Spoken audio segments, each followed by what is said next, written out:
Florence, my love. I'm ready to read chapter 14. The next morning, the door at the top of the stairs opened. Flora leaped to her feet. Captain? A sailor came down wearing a dirty apron and holding a bucket of slops. He was a giant of a man with hair on his arms as long and curly as a sheep's, and a lower lip that hung open, showing huge uneven teeth. The ship's cook wants to check on his bacon maker. He had a voice like a scraping sound of a shovel on a cement floor. Oh, I don't know if I can do that kind of voice. Slobber collected in the corners of his mouth as he talked. Time for eating, my little pork chop. When he dumped the slops into her bowl, Flora gladly grabbed a bite. Wonderful! Biscuits with gravy. Good piggy, you ate everything from yesterday, he said, patting her on the flank. Amos likes a big eater.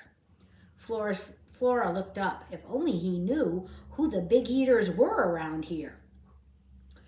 Amos wants you to grow fat, so big. His long arms, which usually hung almost to his knees, were spread wide. Flora plunged her mouth into the slops. She was on her way to getting stronger. Now she needed to get bigger, too. She looked over the top of the bowl, glancing around for what she knew was waiting and watching. Sure enough, as soon as the cook's footsteps faded at the top of the stairs, the 3 rats slipped out from between the boxes.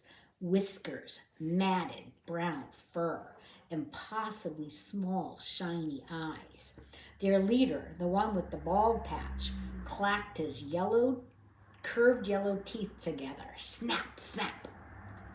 Taking up the call, the other 2 clacked their teeth as well. And the ocean of rats she had imagined the day before started coming out of the shadows. Flora swallowed a last mouthful, backed up, and locked her trembling knees. Then the bald rat king hissed. It was a terrible sound, worse than the teeth clacking. As soon as he did this, the army of rats swarmed over her food, snarling at one another as they cleared out her bowl. When it was spotless, they slipped away into the shadows, all except for the king.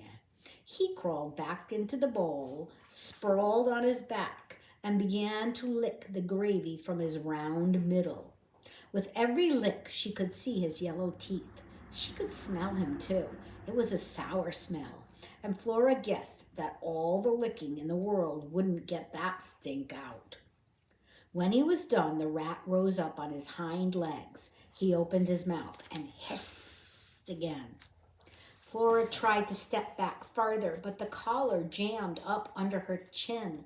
What did he want now? Thankfully, nothing. He waddled away until Amos came downstairs with dinner. Flora got ready to gulp mouthfuls as soon as the slops hit her bowl. While she swallowed quickly, she kept one eye on the shadows and the other on Amos. Please stay, she thought. But as she took her 3rd bite, he clomped off. This time he was only halfway up the stairs when eyes, ears, and whiskers slipped into the dim light. Flora hurried away, still chewing. This was too big a challenge. 1 pig against an army of rats didn't seem at all fair. That night, in her dreams, naked tails snaked across her body and twisted around her neck, choking her. Ooh, those sound more like nightmares. That's the end of chapter 14. Let's do 15. Flora woke up the next morning with a terrible headache, but also a change of heart. She staggered to her feet. Enough, she said out loud. Sophia had been wrong when she had said pigs were like frogs. Pigs did have weapons, but what were they? Flora paced weakly back and forth. The chain around her neck clanked against the boards at every step. No answer came into her head. Flora ran her tongue over her teeth. They were great for chewing leftover scrambled eggs and watermelon rinds, but they didn't feel like weapons. And her hoofs weren't sharp enough to put a hole through a paper bag unless it was wet. The door opened. "Good morning, delicious." Amos dropped the food into her bowl and ran his hands over Flora's ribs. "How is Amos's little sausage?" Spit flew from his mouth with every word, and then he was gone. Flora fixed her gaze on the dark corners as she wearily moved over her bowl. She didn't take a bite. Slither, click. She could hear tails sliding and toenails tapping just out of sight. Then a low tide of hissing rats flowed forward in a half circle in front of her. Flora realized she was more than 5 times as big as the largest one. None of them even came up to her chin, and that gave her some confidence, but not much. She wanted to stamp her feet, but she was afraid her trembling knees would collapse. She tried to calm her beating heart. In the heart of the mass, the king rat stepped forward. He opened his mouth impossibly wide, like an enormous yawn, and then brought his teeth together in a loud snap. In the next instant, Flora was attacked. She swung her head, sending a couple of rats tumbling, but it didn't stop the crush of fur and teeth. Some jumped on her back, while others went at her underbelly with sharp bites. She came down hard on her front feet, trying to stomp a hairless tail or two, but the rats were too fast. Flora scrambled backwards, and as soon as she moved away from the bowl, the rats called off their attack and scurried to get their share of slops.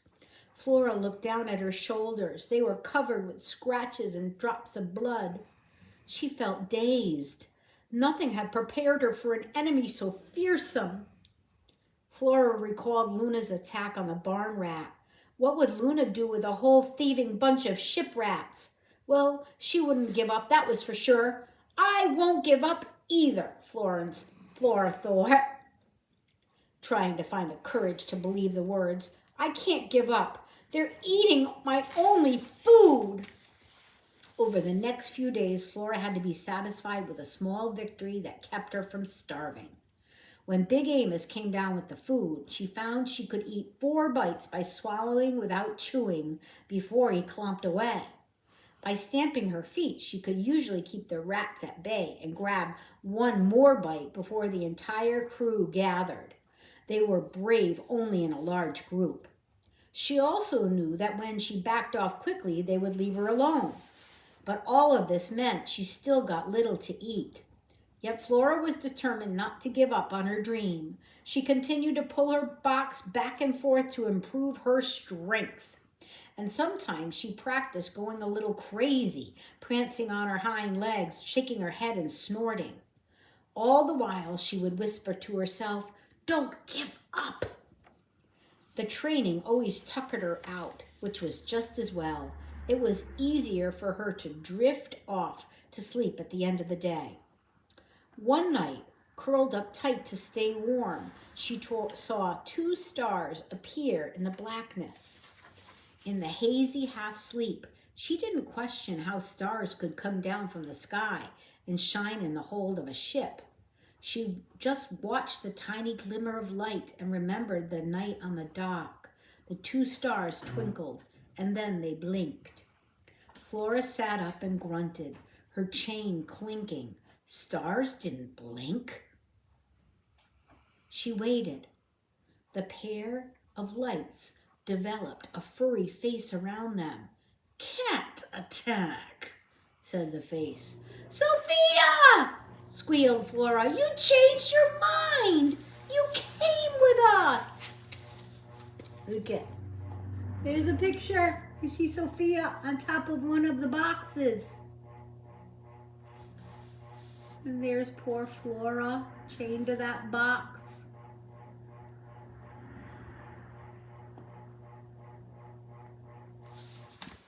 Oh, I don't know about you, but I'm hoping that Sophia will help her with this rat problem.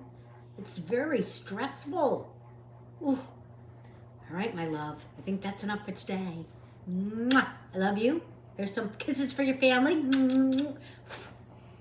Goodbye.